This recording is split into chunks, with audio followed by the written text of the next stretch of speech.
Danielle from Rosetta Vera. I'm back to open another pack of Paper Mate Flair Markers that I picked up from Jet Pens.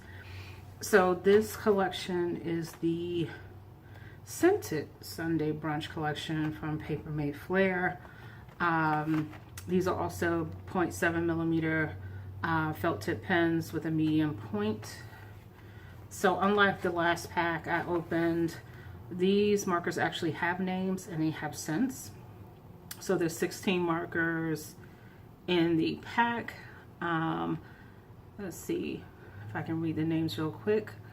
You have hazelnut latte, homemade raspberry jam, pink peony, fresh fruit parfait, Vermont maple syrup, blueberry pancake, frosted cupcake sprinkles, vanilla blueberry tart, strawberry scone, floral blossoms, lavender lemon square, buttermilk biscuit, peaches and cream cobbler, sugared grapefruit, honeydew melon, and honey tangerine. Again, these markers are smear resistant with a reinforced point. Let's see. And they don't say anything about bleeding. The last pack I had said that they wouldn't bleed through, and they didn't. But let's get into opening these. Let's see if I can open them better than I opened the last pack.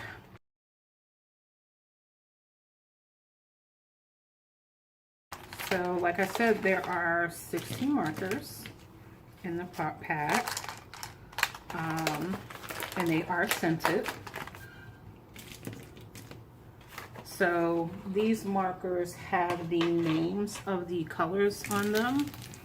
So on one side you'll see the Paper Mate Flair Scented, and then on the other side it tells you what color it is. So this is Peaches and Cream Cobbler, for instance. So I'm going to pull out some paper so I can write with them and you can see how they write, see what the colors look like. We don't have smell-o-vision, so I can't really tell you what they smell like. I can give you an idea of whether or not they're a little chemical-like, if the scent is strong or it's very subtle, so I can do that while I'm walking through the swatches. But let's think about how we want to swatch these. I try to swatch them similar to the rainbow, if at all possible.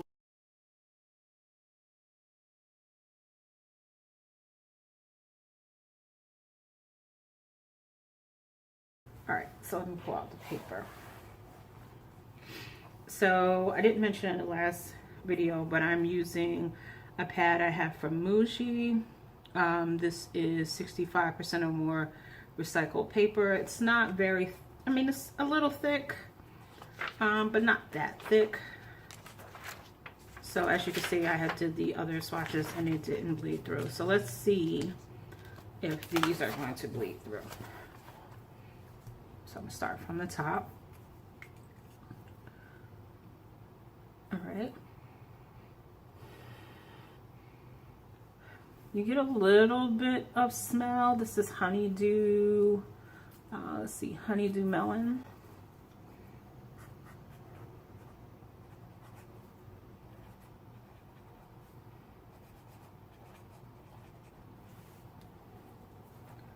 So, as I've said previously, flares are kind of stiff on the tip. So they're not really for coloring, they're more for detail work or writing. The color of that marker was pretty pigmented. This is, let's see, vanilla blueberry tart.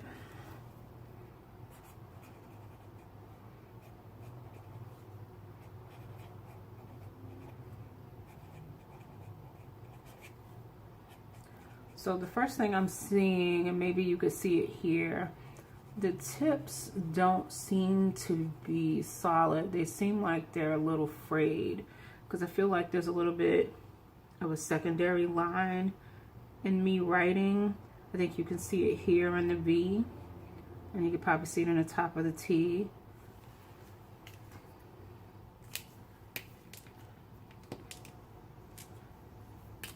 Next we have blueberry pancake.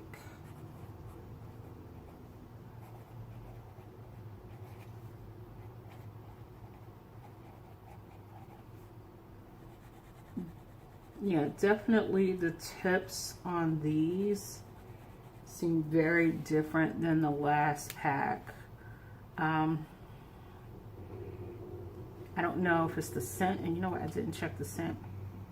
It's very subtle. I mean, definitely chemical scent, but it's very subtle. It doesn't knock you out like a permanent marker. It's like you have to practically stick it in your nose to smell the scent. So I kind of feel like it's almost a waste because you're not getting any strong scent. It's like a gimmick. I will say I do like the colors as I'm, you know, writing with them. They are a little bit different than what you normally see in markers. I do think this is a dark brown. I have my glasses on, but I think the light is making it look black, but I do think that is a very, very dark brown.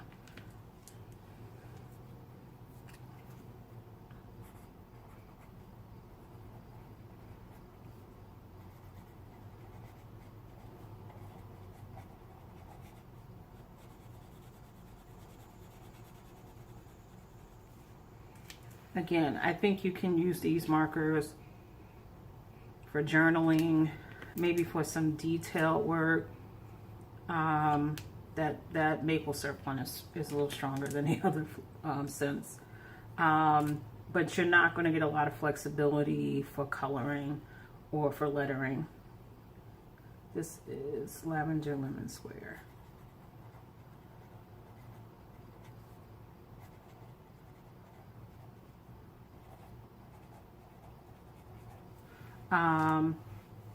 With some of these lighter colors, maybe you can use them for highlights when studying. So like the Lavender Lemon Square, the Honeydew Melon, the Vanilla, pretty much all of the light ones without me listing them.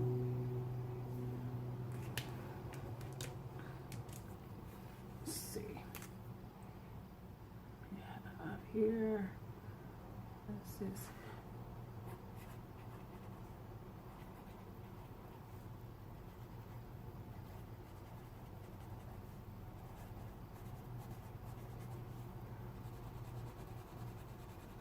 I'm not sure how I feel about the markers in general. I think that it's about how you use them.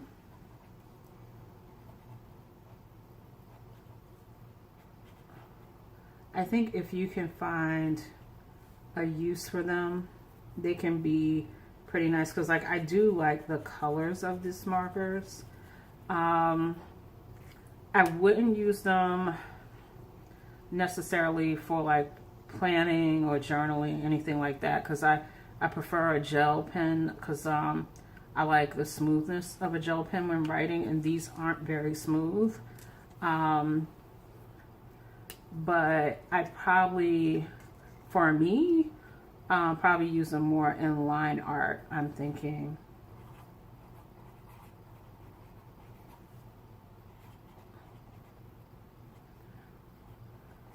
I would use them to put details in something.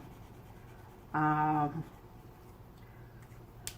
have some fine liner pens that I bought from Amazon a couple years ago that I never used because I didn't like the feel of them when writing. They were very thin, and I could see using these instead because they have a little bit more width to them and appeal to how I write.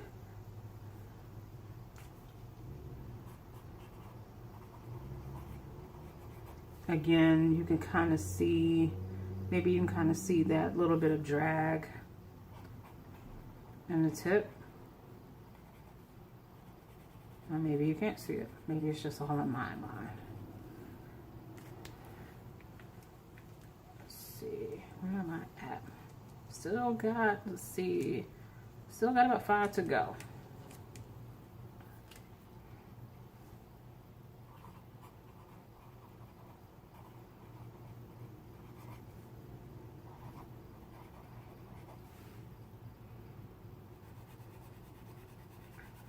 This is an interesting color because you would think it's just a red marker, but it actually has a little bit of blue to it, so it doesn't look like your regular red Flair.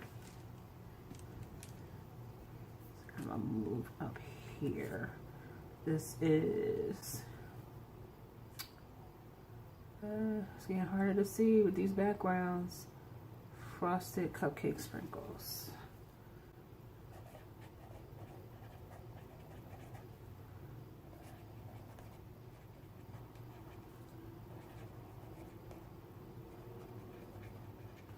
I remember that sound from being a kid, coloring with Flairs, doodling with Flairs, that sound of the pen against the paper. And let's see.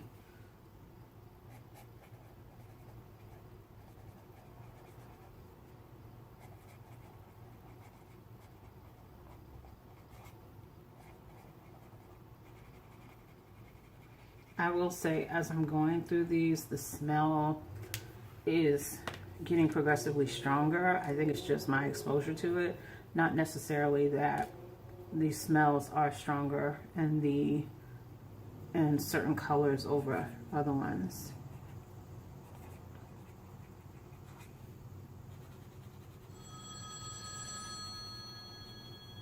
Sorry about that.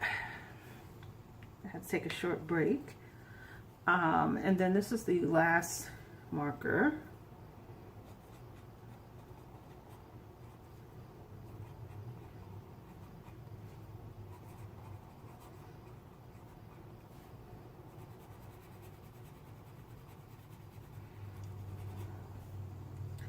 So that's all 16 colors from the, what is this, Sunday Brunch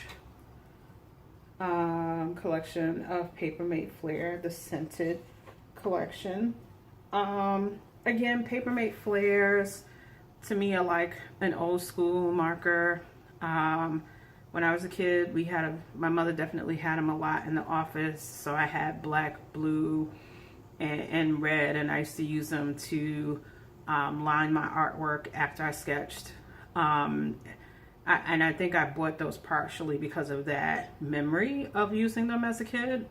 I don't think I would use these for any kind of coloring.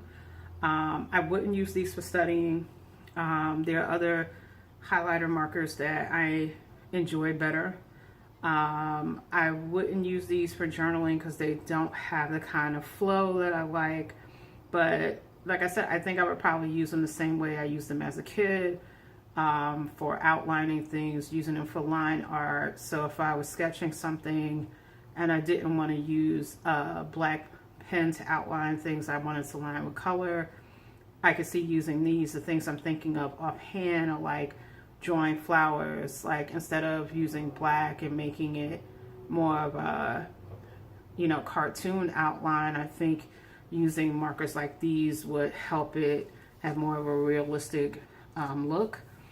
I am going to try using them with stamps. I don't think I'll be successful. I don't think these are juicy enough to stay wet enough on a stamp that you could stamp with them, but I might be wrong. I don't think the price I paid for 16 of these were bad. I'll put the price below. And I'll put the link to Jet Pens so you can find them. They do have a smaller collection that's not 16 markers. I think it is 8. But I decided just to get the whole set since I was going to buy them. The price difference was very small. Other than that, tell me what you think. How do you think you would use markers like these? The other thing I could think of is in handmade cards, if you want to use them to write your sentiment, if you write sentiments in your cards. I mean, I'm sure people have other ideas for the use of these markers besides me. But other than that, thank you for stopping by. As always, like, comment, and subscribe. I just ordered another set of pens. I gotta stop watching YouTube. It's dangerous. And I'll probably have those next week to share with you. But in the meantime, again, thanks for stopping by, and I'll see you in the next one.